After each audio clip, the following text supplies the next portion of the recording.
Daniel, how are you? Piotr, my friend, how are you? Doing well. I'm good. It's good to see you. Goodness me, the past few days, Last past few hours, week. man. There's been stuff happening like crazy today.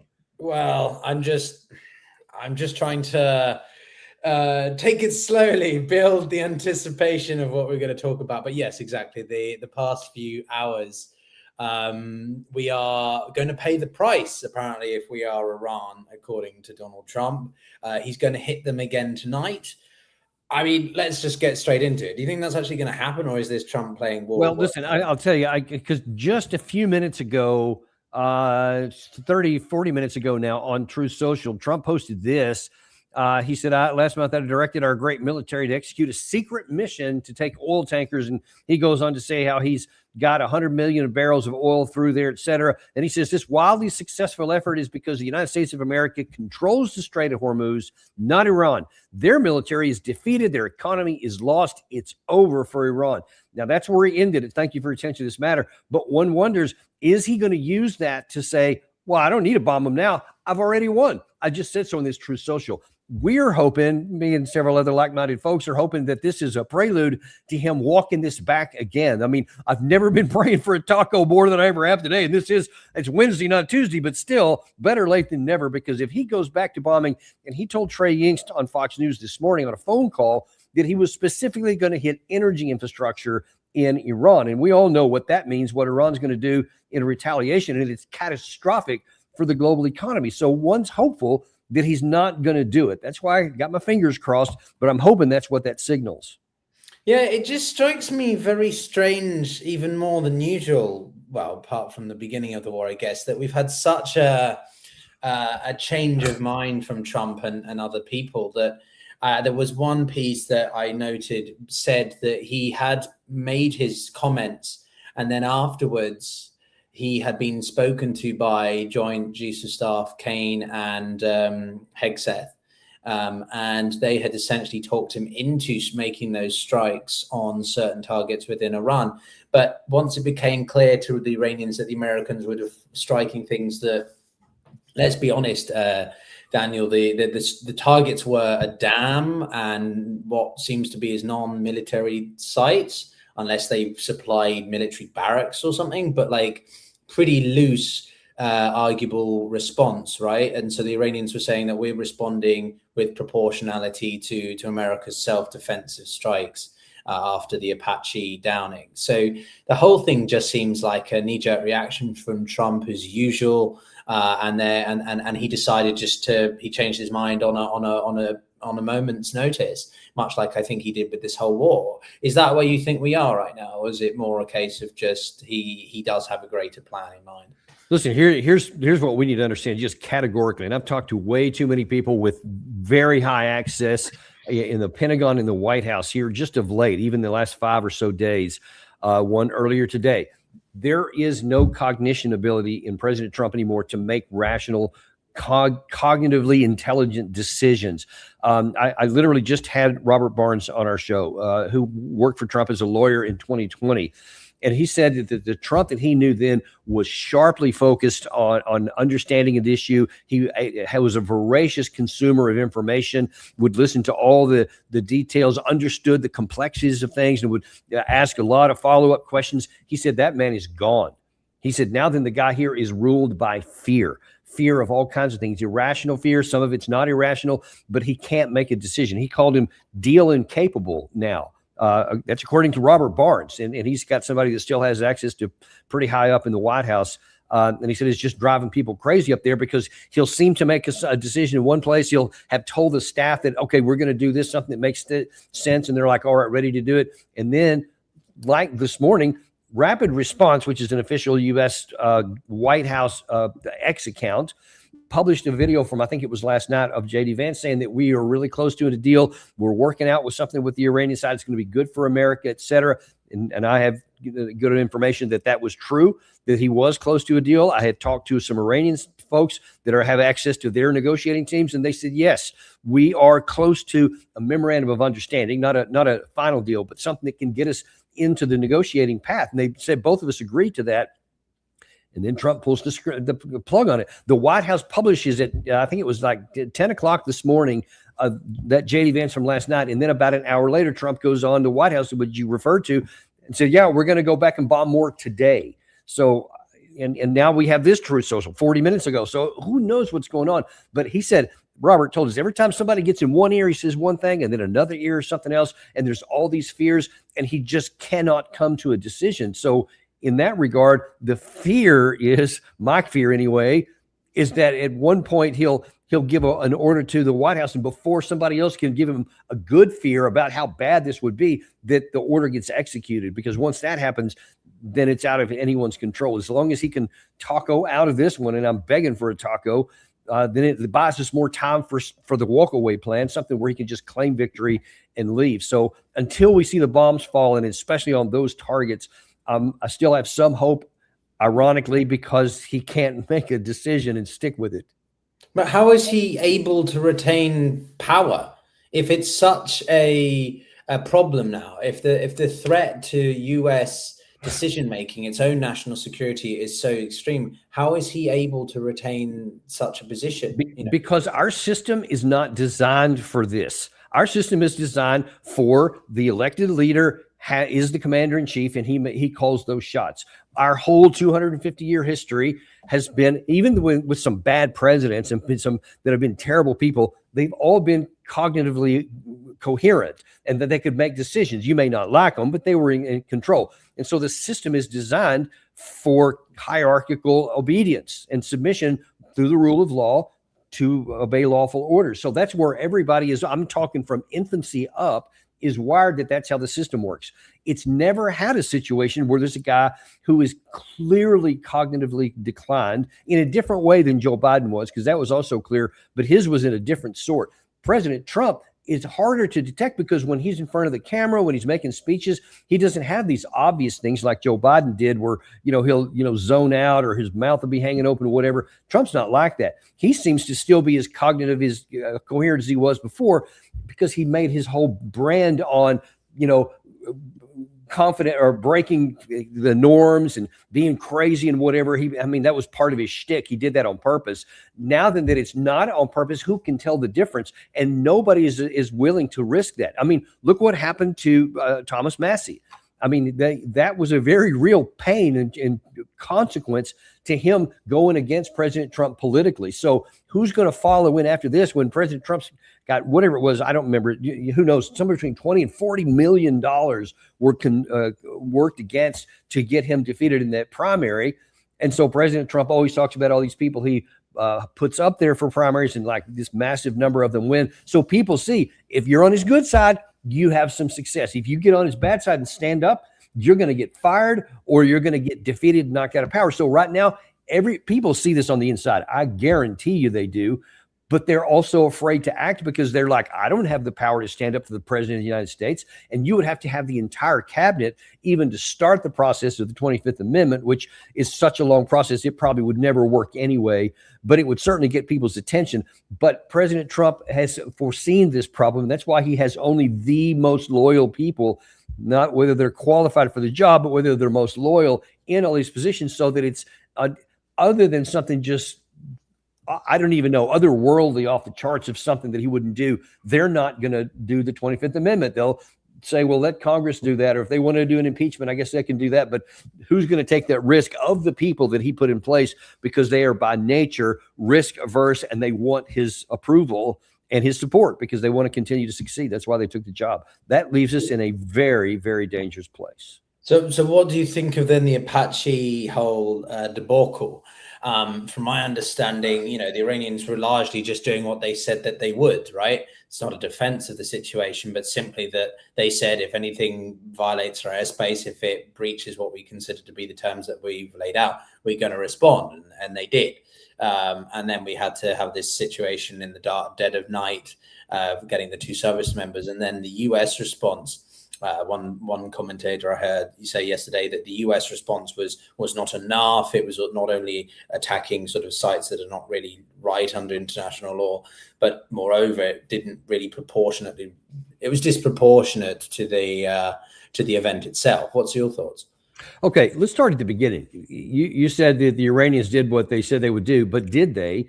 Because you had some, unless you know something I don't know, and if they do, tell me. But I saw Abbas Araghchi imply something by saying, "Hey, if something flies in our territory, we may take care of it." But he didn't specifically say that they took credit for that. In fact, I had seen some other Iranian sources say they did not shoot the thing down. So Trump said from the White House a minute ago that they admitted it. I haven't seen that. And then let me just stop. Have you seen an Well, no, official that's the other admission? thing that I was going to say, that there is also the potential that this was some kind of false flag. Well, right. That's what I'm saying. But I haven't seen anything officially from Iran saying, yeah, we shot it down. They shouldn't have gotten our airspace. I haven't seen anything like that. So that's the first point.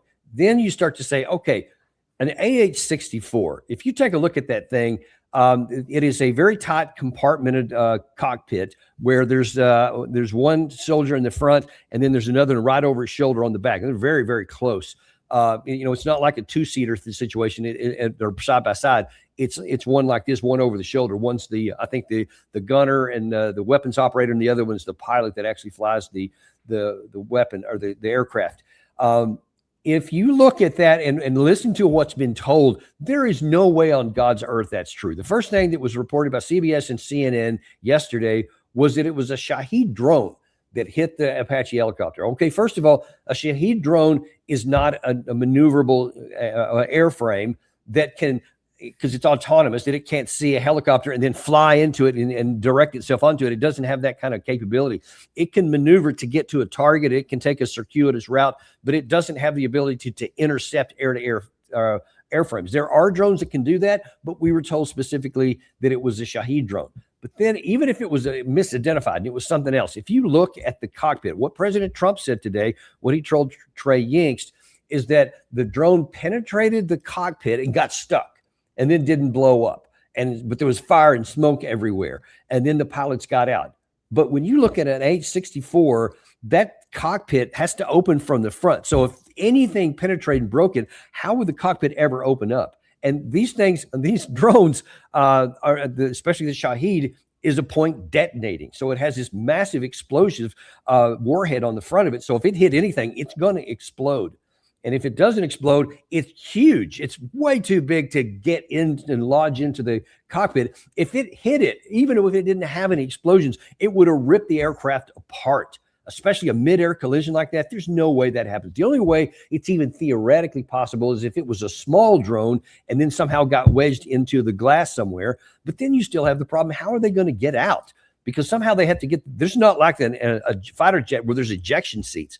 You have to open the cockpit and then jump out. How are you going to jump out with the helicopter still in the air, presumably over water, apparently, and it not land on them or them successfully get out? How are you even going to do that? There's so many questions that make this really improbable that it sounds more like a bad script writer for a bad movie is trying to say this and making it sound so heroic. So all of that just tells me that the chances of this being true are just next to impossible, because it's just not, the things that they have described just can't happen in real life.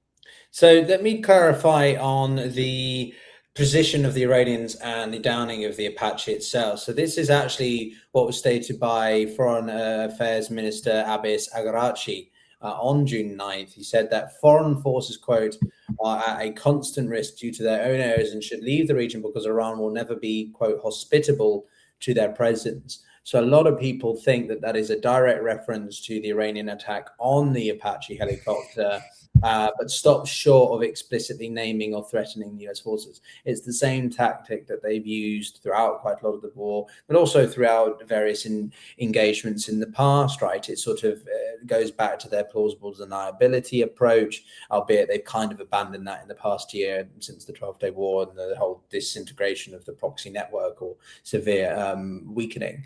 So does that convince you otherwise? Or no, that's what I referred to a second ago by Abbas Araghchi, is that he said that, but that was a kind of an elusive sort of commentary. Definitely was not direct. By any means was it not direct.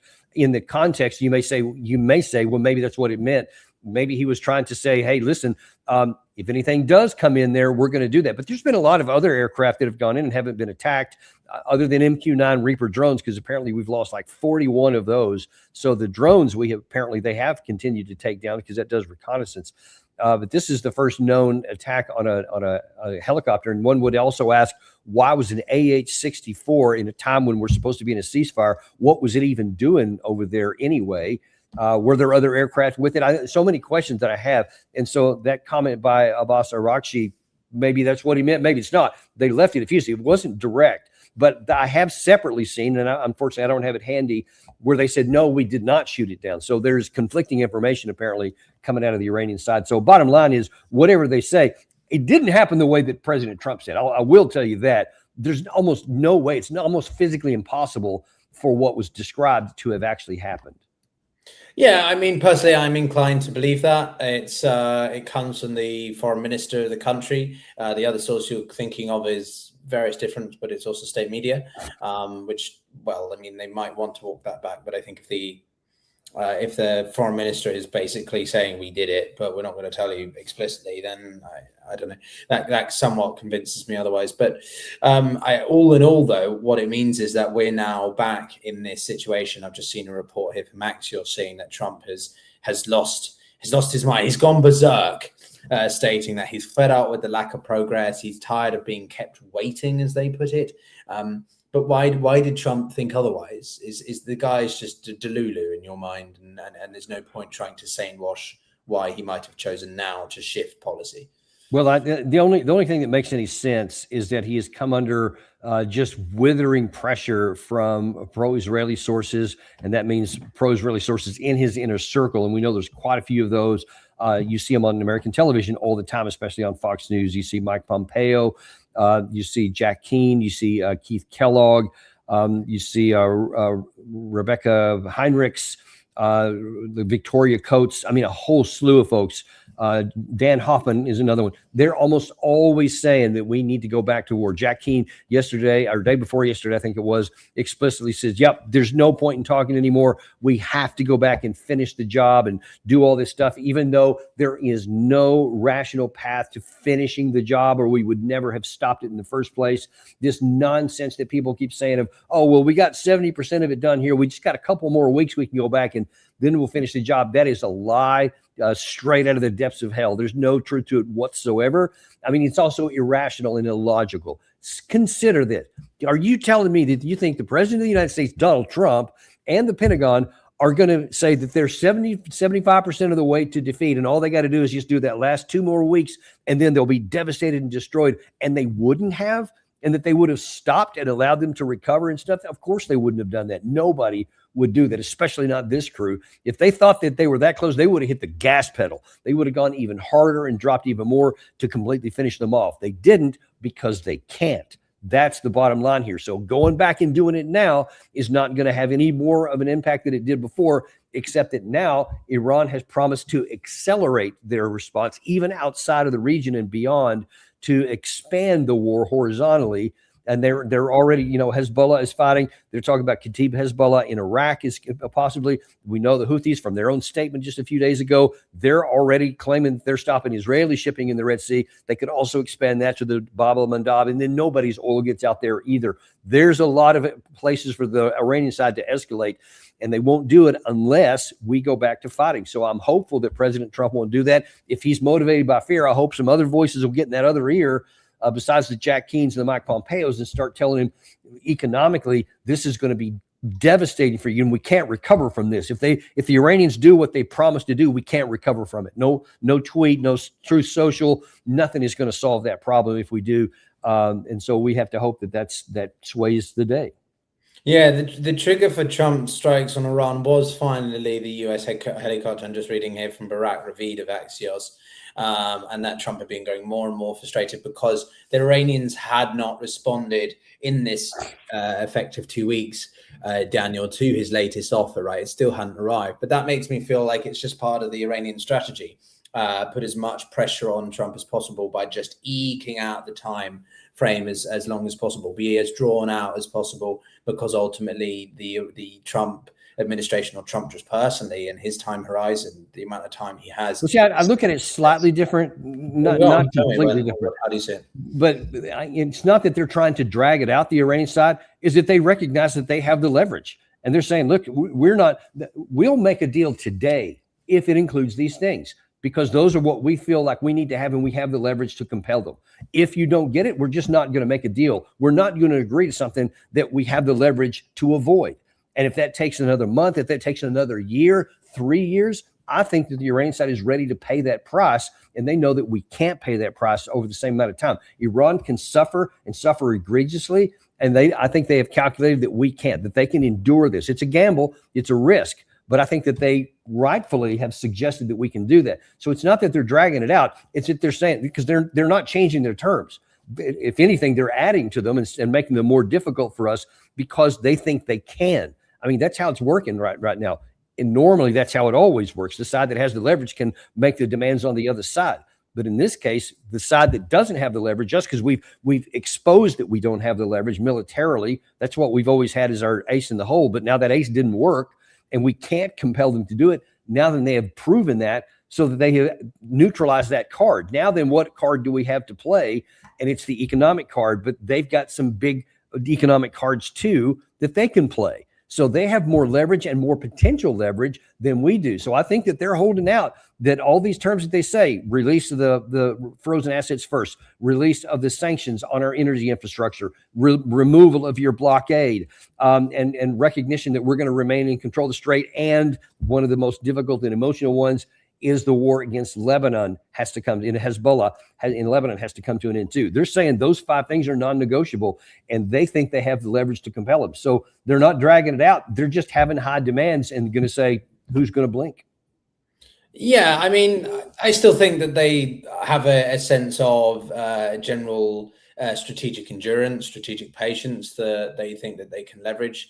But certainly, and out of those elements that you've identified, to me, I think that the Lebanese issue is an actual red line for them. The Hormuz and nuclear enrichment files are something that they're willing to negotiate on, albeit very limitedly. But I think the Lebanon and continued actions of the Israeli government are a genuine no-go. We are not going to accept this. And I think, Daniel, what's really interesting or significant is that the Iranians, for the first time in my memory, have struck and taken military action on behalf of the third party. Yeah. Usually it's the other way around, but they did this. And and I think there was a great piece written on this by Apache, who we have on the show quite a lot. And he said that this is a huge shift in Iran's foreign and military doctrine. What's your thoughts?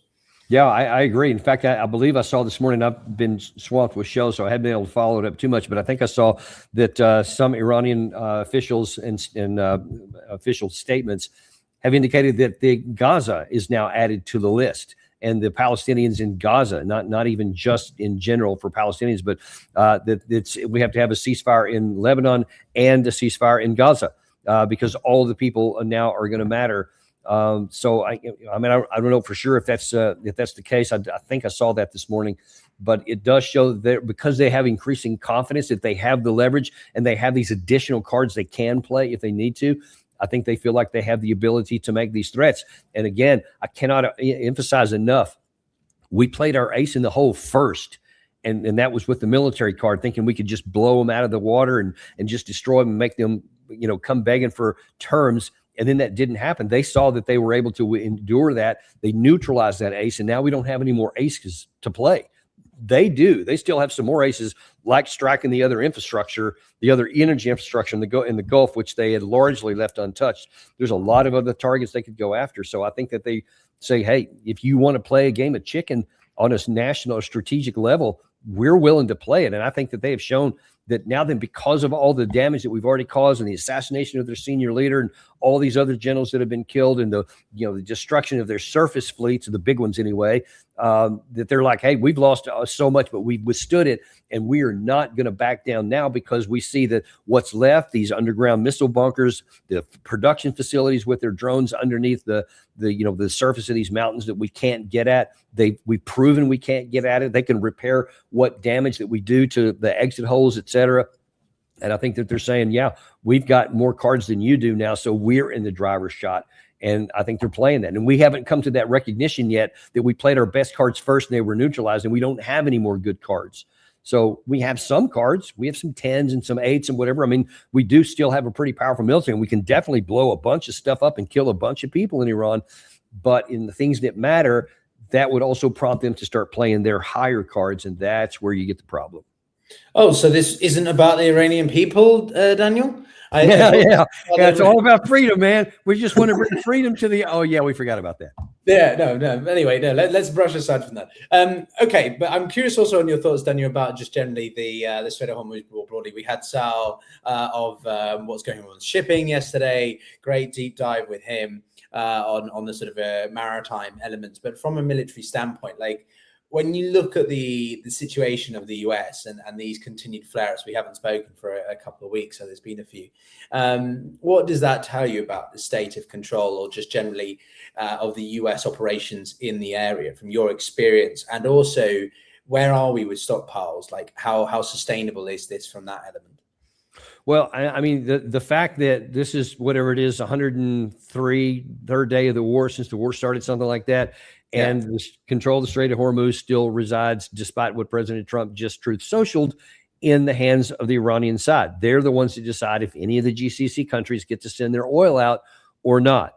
And so that tells you everything you need to know. That's the one thing you can't hide behind. President Trump can put something ridiculous on Truth Social like that and claim that I have control of it. Okay, well then where is the flow of oil? You have control of it. How come there? Don't tell me some fiction that 100 million barrels of oil have gone through, because we see the ship trackers, and they can be counted. We know how many haven't gone through. We know that there's whatever is like 2,000 ships that are still stuck in the area right there. Show us where there's a flow of, okay, so was it 100, 130 per day before the war started? Show us where it's like 50 or 75, something like that, that you have control and you get to decide who comes out. And of course, there is none. I think it's like 10 or 12, I think is the most that goes out on a single day.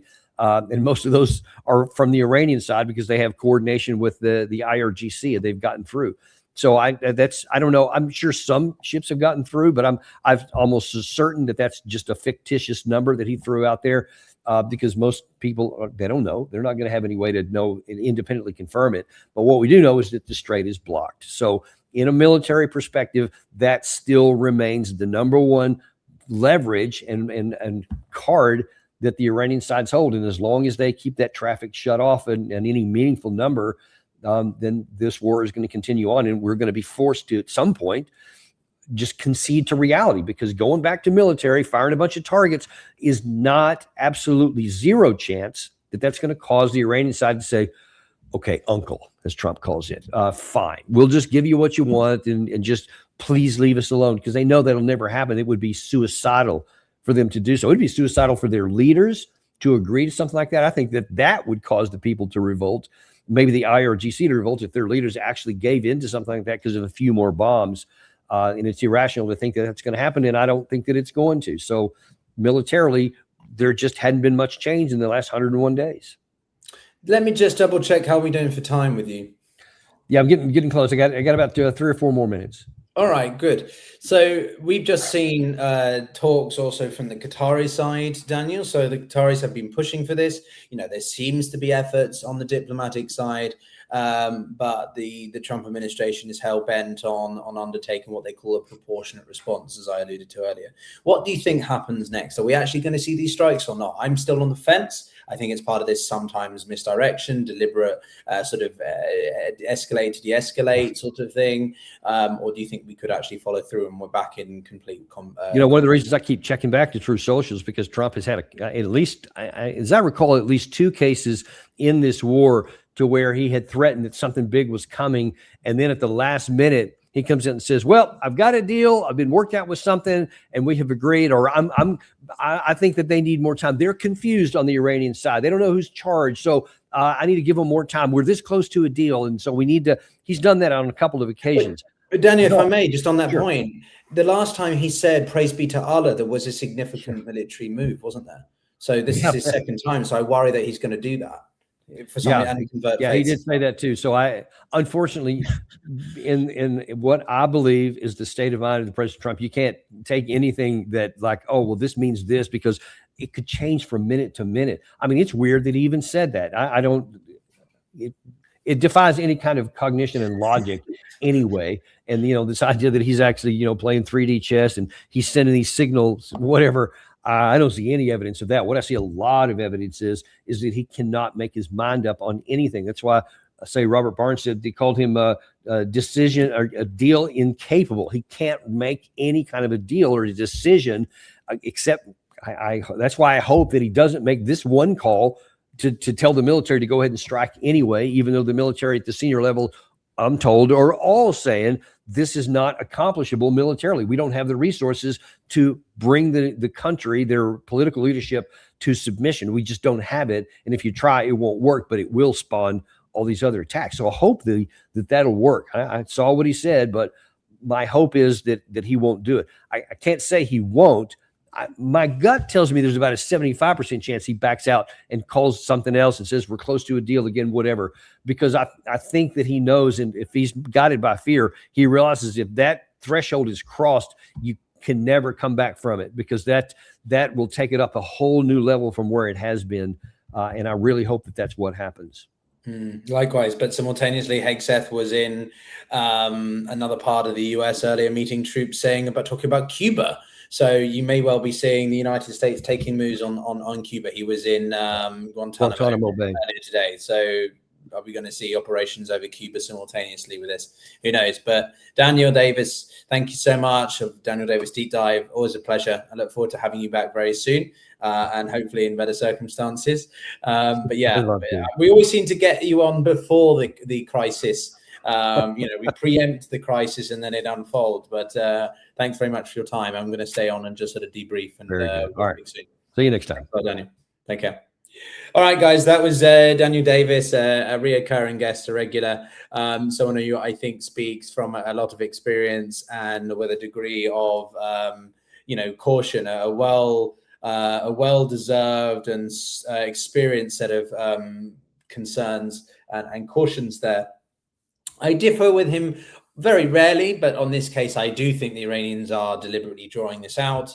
I think that they have a deliberate intention to punish the Trump administration for trying to punish Iran. Ultimately, the Iranians are in a much better position, not completely, of course, the economy is reeling, but in a sort of longevity or from a war of attrition, especially one that is indirect, right? If this was a ground offensive, if this was much more comprehensive than a naval blockade or something, then it would be a much worse situation for the Iranians. But because this is a war being fought at a distance, proximity, and geography is very important, especially around the Strait of Hormuz, the Iranians are able to project power and dig in, and obviously what's their backyard. They know exactly what to do, how to do it, and this all benefits the Iranians, the IRGC, in a way it doesn't. Even if the US is the most powerful, you can watch my stream from earlier where I was talking about the Strait of Hormuz and the disproportionate role the United States has had for years, ever since the Second World War, of being the guarantor of maritime security. You just need to look up the Somalian pirates example from the late 2000s,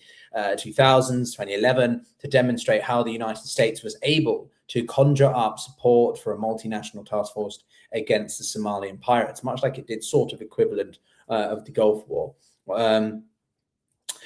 So in this regard, I think that Daniel Davis is Colonel Davis is very astute.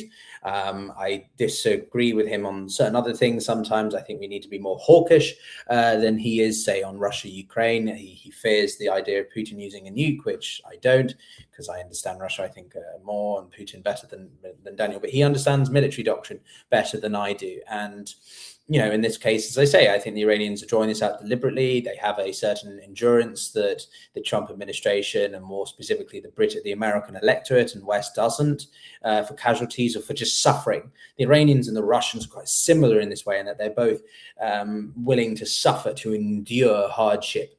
Whilst the average Iranian person may not be wanting to do that, they're like, well, we don't welcome how the war has changed our country, what it's done to our lives and everything. So I think that's probably one of the main areas I disagreed with him.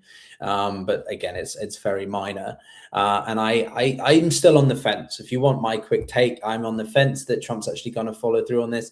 I really hope he doesn't, because I really am bored of this war. No more so than the Iranian people. But I think we're all bored of this war. It's so stupid. The war in Ukraine is even more sort of, there's more substance to that one because it's actual war contra. This one was just a war of choice, by Trump. It's completely unnecessary, and it doesn't achieve anything for Ukraine. If they win, then they achieve a sizable demonstration of a pushback against the great power and protection of their sovereignty and of broader European and NATO, whatever, space and territorial integrity. But for this, it's completely absurd. And so I wonder whether he's just going to follow through on it. To be honest, when you look at the context that it was said in, it's one of those roundups Trump does every lunchtime. He gathers all the press in the room. He jumps from people to people. He's asking questions or shutting people down. He's taking questions. He's directing. He's being a showman. And that's when he says some of his most provocative statements. But in my mind, he hasn't always followed through on them. And in this regard, I don't know whether he's going to. That isn't a call before any of you say, well, you got it wrong. I'm not saying he isn't. I really hope he doesn't. And part of me thinks that it might just be a bluff to try and up the pressure to get the Iranians to give a response. They did the strikes yesterday. And again, one last thing about these strikes, they were so stupid. The Americans call them proportionate. They weren't proportionate. You're striking non-military targets. A dam is not a military target.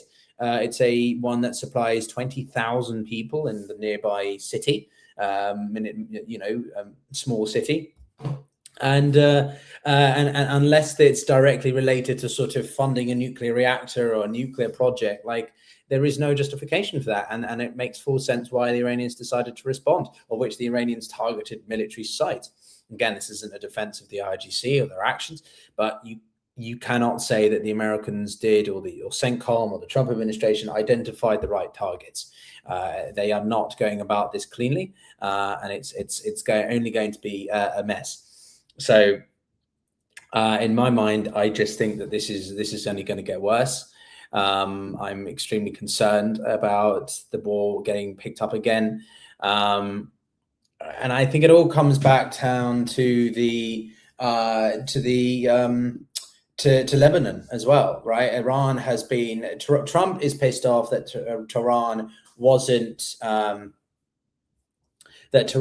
giving him a response to his peace deal suggestion. But what's changed in that time? What's changed in that time is that the Israelis have been more and more active in Lebanon. So the two things, whilst causation, they are correlated. And I think there's a very strong correlation here, right? That the Israelis upping their military operations in Lebanon has increasingly dissuaded the Iranians from being willing to engage, and therefore Trump sees them as dragging their feet or unwilling to engage diplomatically. The whole thing just becomes a complete shit show, just a complete clusterfuck. One side is doing something else which is hindering the other side, and the other one is misinterpreting or taking the wrong end of the stick. But it all boils down to the fact that if the Israelis stop what's happening in Lebanon, then the Iranians more likely would just come and be like, okay, we're ready to sign this MOU, right?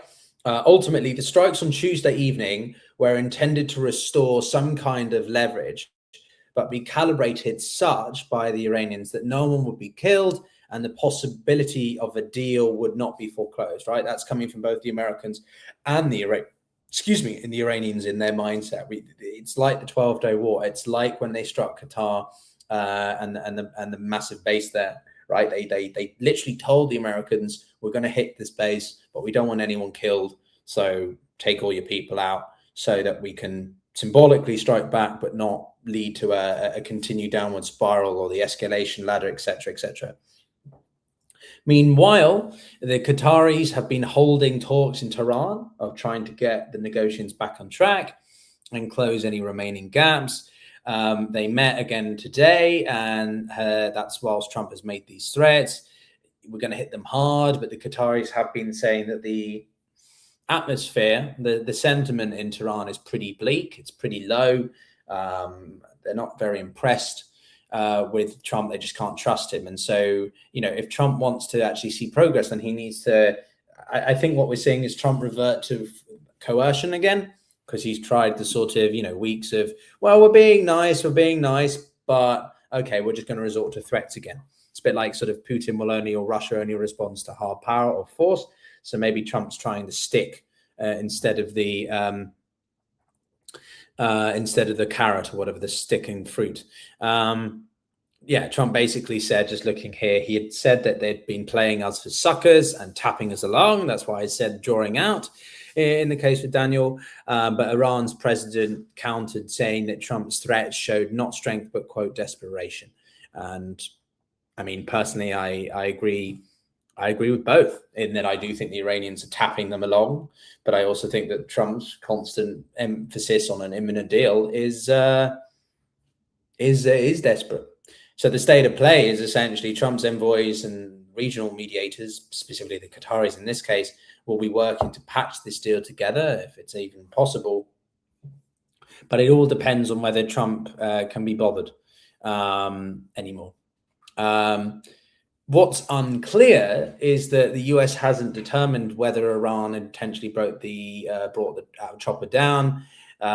Even if the US Apache and Iranian drone strike was accidental, the US had to respond to show it didn't accept any Iranian actions. Again, it's all performative at this point. It's not even about responding to sort of show and protect American personnel. It's literally just, if we don't respond, it makes us look weak and negatively influences our position. But both officials have made it clear that the US saw its strikes as proportionate. I'm just reading a quote here. Yeah, they targeted radar and drone systems, but, well, clearly they didn't, because they also struck a dam. So I don't know who these officials are. Ultimately, these talks are going to continue. US and officials held parallel talks, not together, but parallel side by side. It's so that they hold talks, and then the Qataris, or in the past the Omanis, run between each room. They literally, I've been in the building where they held the talks in February, and they literally have the US delegation in this room and then the Iranian delegation in the other room, and they're sitting facing each other, but at an empty table with a wall in the middle. And then the third party, i.e. Iran, is literally delivering the hand. It's like being in the 1920s or something. It's like they're delivering handwritten notes. Sort of, it's like you're in class in school, and you've got a handwritten note you've got in class, and you want to deliver it covertly. So they take the note, they pass it around, and this is literally how we're doing diplomacy. There's a reason diplomacy is called the second oldest career in the world. I'll let you guess what the first is. But yeah, this is literally how to do it. And the bottom line of this is the Qataris have tried multiple times, including now, to arrange trilateral meetings to directly negotiate, partially because I think that people are getting fed up of getting their steps in and running like morons. But yeah, it's not going anywhere. And so I think the hope is the deal is still on the table, according to one US official, but the US is ready to make Iran pay this price if they continue to drag their feet. So the US is, again, I think they're just playing hardball, and ultimately the United States is trying to use that approach to get the Iranians to come round to at least responding to their talks. I think if the Iranians send their response in terms of their position on the peace proposals that Trump laid out a couple of weeks ago, then you might get somewhere. But yeah, and some of you not believing me, it's genuinely true. It's genuinely true. At least in the UN, you have specific buildings in the Palais de National or whatever, the massive building just in Geneva. Although I don't know if they're negotiating directly in the main building, but maybe it was in a hotel. But you have some rooms where they have in the past, where they'll have two sets of big oak tables or beautiful old hardware and furniture and furnishings. And then, you've seen the pictures of people. They'll, let me just bring up let me just bring up a sort of an image of a peace delegation or something like this. So normally how peace delegations are done is they sit around in one room, obviously, and they get things directly face to face. So this is Ukraine meeting with Witkoff, if that's Witkoff or whoever that is. But this is how they'll often be done. So this is 2026. So this is a small scale one, but this is essentially what it's supposed to be if it loads. Yeah, so this is what it's supposed to be, Ukrainian, Russian, and then you've got like the mediators in the middle. Witkoff there, Jared Kushner, I think that's Jared Kushner, right? And then you've got the Ukrainian delegation and the Russian delegation. And then they talk. Maybe they talk in English, maybe they don't talk in Russian because the Ukrainians refuse to do it. But that's essentially how you do it. You are in the same room and you're talking to one another. in that way. In the past, it would be, okay, here's a slightly bigger one. So you'll have a big, it's a hotel room. It's literally just somewhere. This is in Istanbul. So this is July 2025. And you can see, so they sit on one side, the Turks are in the middle, and then you've got this one, and you've got obviously we don't know who everyone is. Is that Lavrov? No, that's not Lavrov. But yeah, you've got the two negotiators and the key negotiators. I'm trying to find if there's another version. Let's see if we can bring USA, because they often do it indirectly. Yeah, so you're not going to find an image of this sitting in separate rooms, but that's literally what they do. And they sit, and it's what the strangest thing. I remember being in there as a third party once, like very junior, taking notes essentially, or just watching us, because I was part of an organization that helps engage in conflict resolution, advise different, diplomatic missions in the UN as part of it. And one of the things that we might be there because we're advising one team on the issue. So this was to do with Ethiopia and Africa. And you're sitting in the back, and initially no one comes in, but they're all sitting lined up. So they're just sort of sitting there, and they continue to act as though someone's there. So I get the feeling that that's sort of how the Americans and the Iranians would do this. Extremely strange stuff, to be honest, peace talks. And people just sort of think there's a couple of people having a cup of coffee or meeting. No, it's incredibly bureaucratic. It's incredibly slow. And it's so much just based on whether you like the other person. Forget all the drama around tech and drones and stuff. Yeah, sure. Modern warfare. I've just seen someone make that comment. Drones are changing warfare, but the biggest single thing that will change diplomacy is if we ever learn emotional intelligence, compassion, psychological manipulation. That's just it. It's all about how well you can read people and the direct personal relationships. That's one of the biggest things I've always learned from psychology, and why I find the particular personal relationships between Trump and Xi, Trump and Putin, Putin and Xi, Modi and Trump, whoever, incredibly fascinating. All the body language, the way that they phrase things, but also the way that they deliver it. All very important. But anyway, guys, I'm going to jump off. I've got another one joining. We've got Ali Brahimi rejoining the show at 9 p.m. So in 40 minutes. So be sure to join us for that one. And we are going to have another guest coming back as well. Amir Hajani, who's been on the program a couple of times in the past, but he hasn't been for a while, I think, at this point. Let me just post a link to the upcoming one at 9. You'll be able to hear from Alia and myself again. Maybe there won't be much updates, but we're going to do it nonetheless. But yeah, it's in the comments, guys. So notify yourself, ring the bell, and we'll see you all in 45 minutes.